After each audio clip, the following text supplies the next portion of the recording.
I'm Donald Osbourne, automotive historian, consultant, and writer. I'm very proud of this project, Stile Transatlantico, Transatlantic Style, a romance of fins and chrome. This tells the story of the creative exchange between Italy and America in the incredible decade following World War II, when the spirit of the jet age and Hollywood united with the centuries-old tradition of Italian art and beauty to create some of the most magical cars ever seen. This book and the exhibitions trace two parallel tracks of design. One, classic Italian design that emerged from pre-war studies in aerodynamics in Italy, and the other, one of American influences of the jet age and Hollywood, fins and chrome.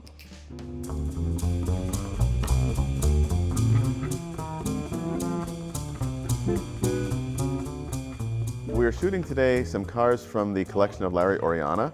Larry is arguably one of the leading Italian car collectors in the world today. His taste in cars is just absolutely extraordinary, and the number of cars that he has is not the highest number of cars, but they are the highest quality cars I think you could possibly gather in two buildings in one place, that's for sure. So much of what is key to this story is in the creativity of the Italian coach builders in the late 1940s through the 1950s. And some of the cars in Larry's collection are just quintessential examples of that coach builder's art. I'm working with Michael Furman, who is an award-winning automotive photographer who really has an incredible eye. Michael's eye for detail is quite unparalleled. We're going to have to do something with the glass, because the side glass is too bright and the windscreen is too dark. Okay, the top of the card has to stand up a little straighter. See, this is going to bother me till they put me in the ground. As long as you see some of this surface here, you can accept this. Yeah, does everybody step out of the way, please? Yeah.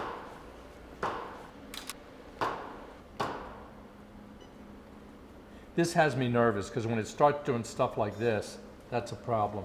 And the way that he brings out the lines of a car, the shapes, for a project like this, which is all about design, I probably couldn't have picked a better collaborator. Try one or the other, it doesn't matter. I love this shot. If you try it again, you won't ever get it as good. What's all this schmutz here? It's catching the light differently. Okay. Well, let's leave everything where it is and spin the light back, please. Okay.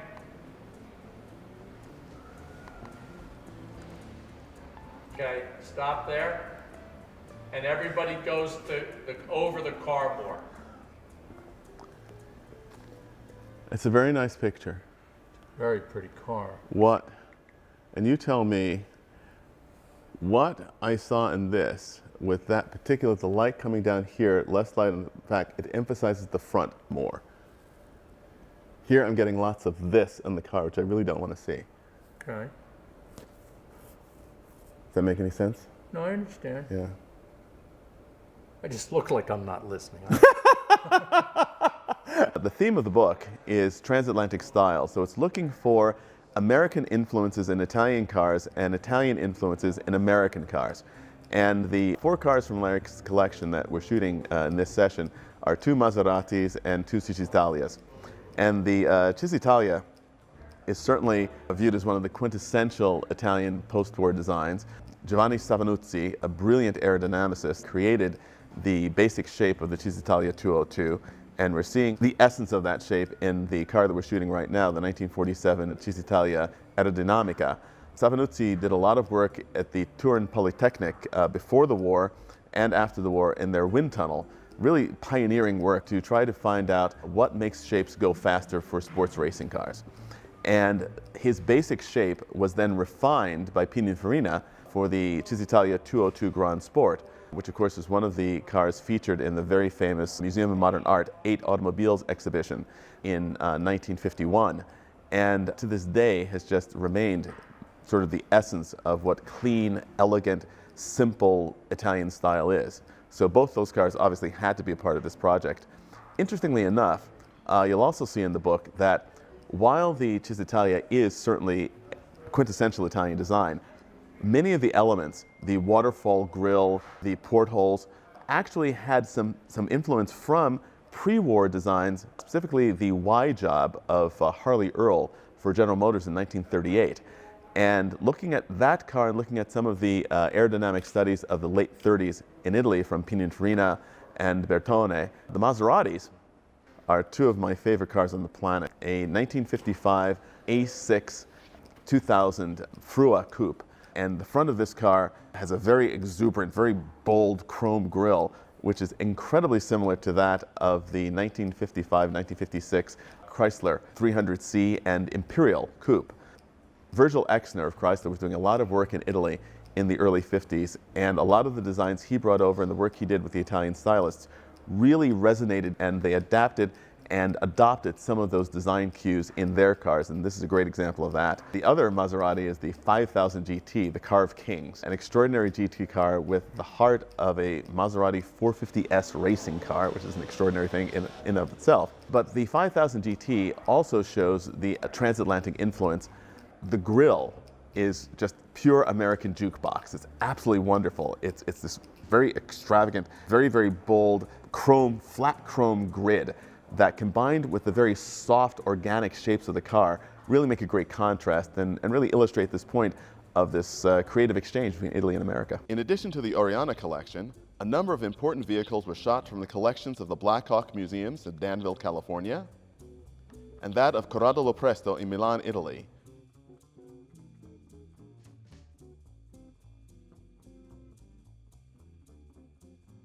Joining those from other international collectors.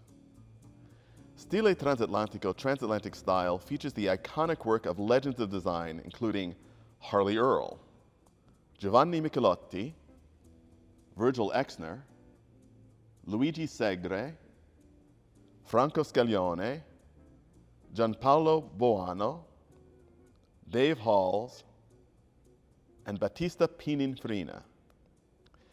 In the book, you will see landmark designs such as the Alfa Romeo Berlina Aerodinamica Tecnica, or BAT cars, specifically the BAT 9, designed by Franco Scaglione for Carrozzeria Bertone from the Black Hawk Museum.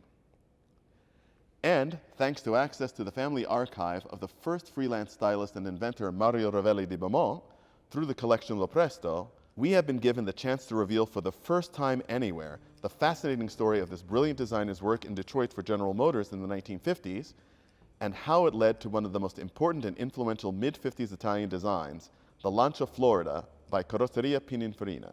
Stile Transatlantico, transatlantic style, a romance of fins and chrome, is just that, the story of a romance. A romance across an ocean, a romance of creative genius and unalloyed imagination in a period of time of great enthusiasm and imagination. I hope you enjoy this journey as much as I've enjoyed bringing it to you. We're sitting in this dark room because we're being punished. The judge thought that spending some time in a dark room with Michael Furman would be good for my character.